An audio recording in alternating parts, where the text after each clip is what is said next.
going on, guys? Cruiser ZJ94 here, back with another one.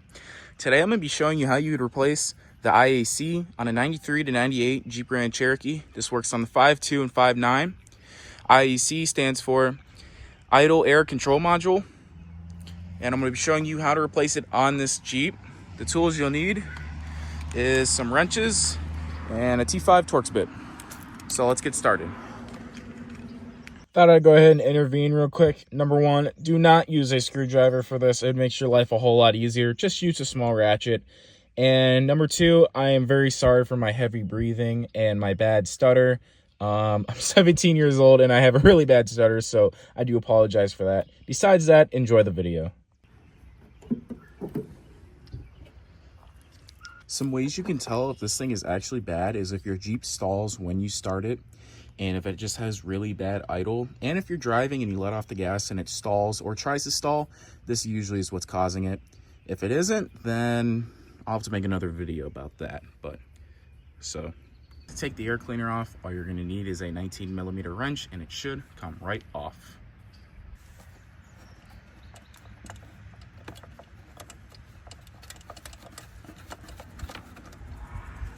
Just like that, I can pull the air cleaner right off.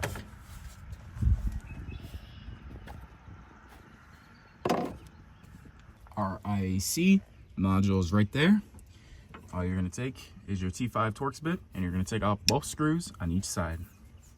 This can also be pretty difficult because there's not really a lot of room in here, so if you have a smaller screwdriver, that should help out a lot.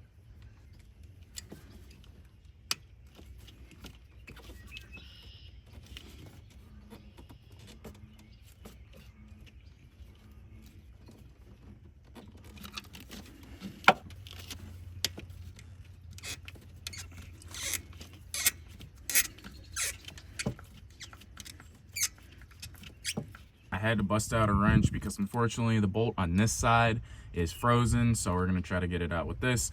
Hopefully it doesn't break, because then I am screwed.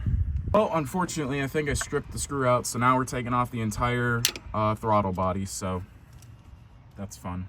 Got the throttle body off. Now I'm going to mess around for 2 hours to try to get this screw out.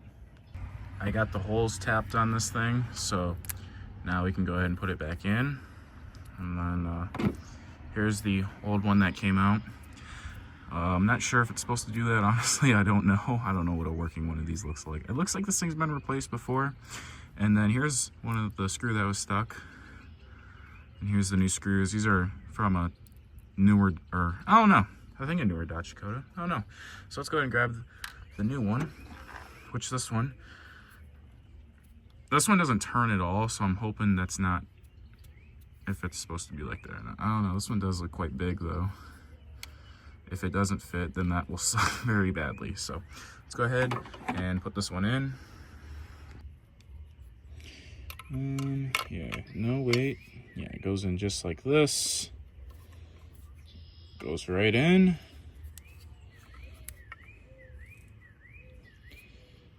And put these bolts in. And honestly, I probably should have just took the throttle body off to begin with, because this thing probably does need a little clean done to it. But for right now, we're not even going to worry about it. We're just going to put everything back together and hope that it's good to go. So, all right, there we go. Probably should clean this, but we're just going to put it on for testing purposes to make sure everything on this is good. So let's go ahead and put our throttle body back on. All right, so this side goes back here. I should also replace the gasket, but I don't have one on hand, so this is gonna have to do it for now.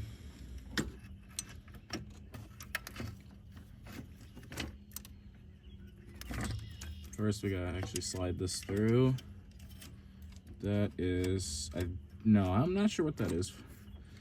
I know this one's for the gas pedal, which I can hear it in there. This thing's very easy to take apart and put back together.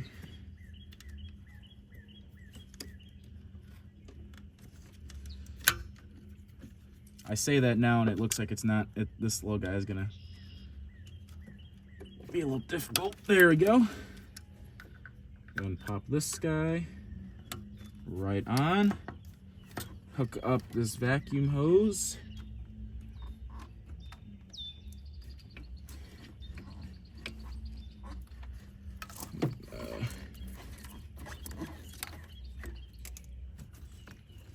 Oh yeah, and we gotta go ahead and push this guy through.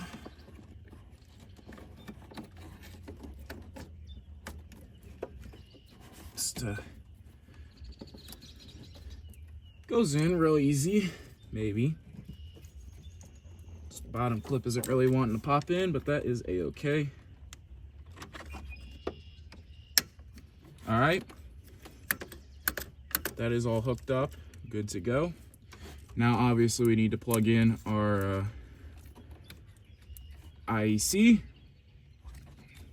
If I can remember which way it plugs in. Oh, our thing right there is looking a little chewed up. Yeah, I'll have to get a new one of those, a little rubber gasket.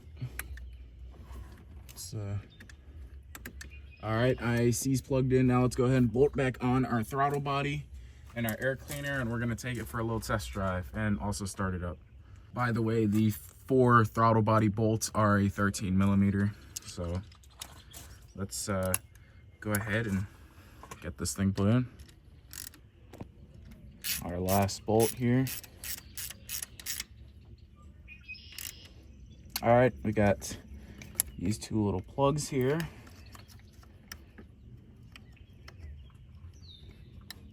Okay.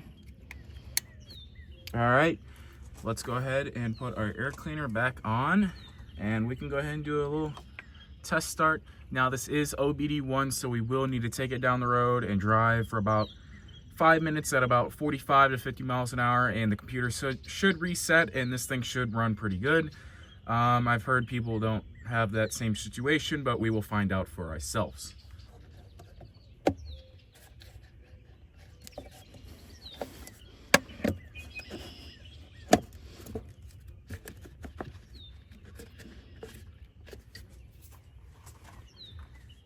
All right, we can go ahead and put our little plastic nut back on.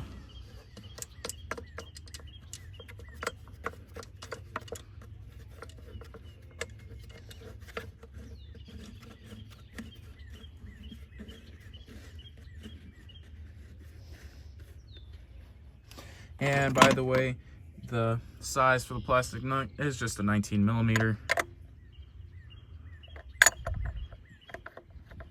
It is kind of difficult to tighten. That should be good. I don't see this thing going anywhere, so we should be good. We are ready to do a test start, test run. Let's get into it. All right, so let's go ahead and hook up the battery.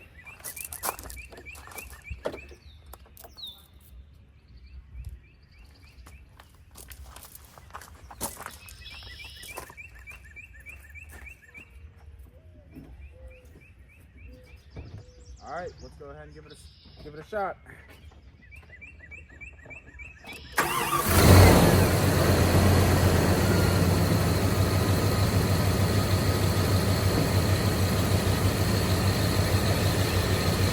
And just like that right there, it's fired right up. It's idling at 700 RPM, which is typically normal for a 5.2. Not sure about 5.9s, but pretty sure this solved the problem. So let's go ahead and take it for a test drive. I'm gonna put my tools away and we'll take it for a test drive.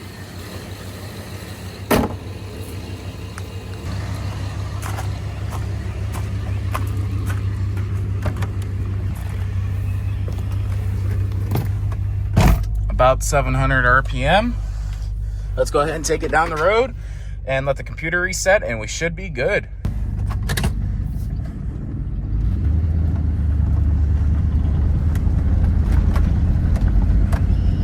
Let's see if we'll off the gas.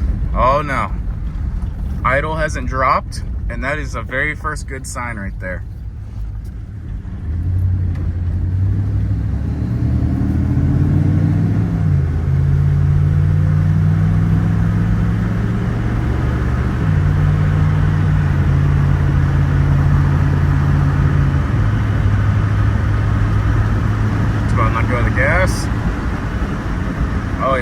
idle goes back down, doesn't drop and try to stall. I'm gonna go ahead and do a little loop here, and then I'll turn around and get back to you guys. I got that figured out. Let's go ahead and see if it'll start now.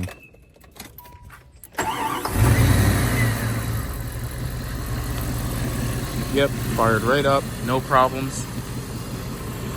So that was the fix. And after you do this, you always want to drive about 45 miles an hour down the road, and it should reset the computer, and everything's pretty much good. Thank you guys for watching. Make sure to like and subscribe, and I'll definitely post more videos on fixing my Jeep. So hope you guys enjoy. See ya.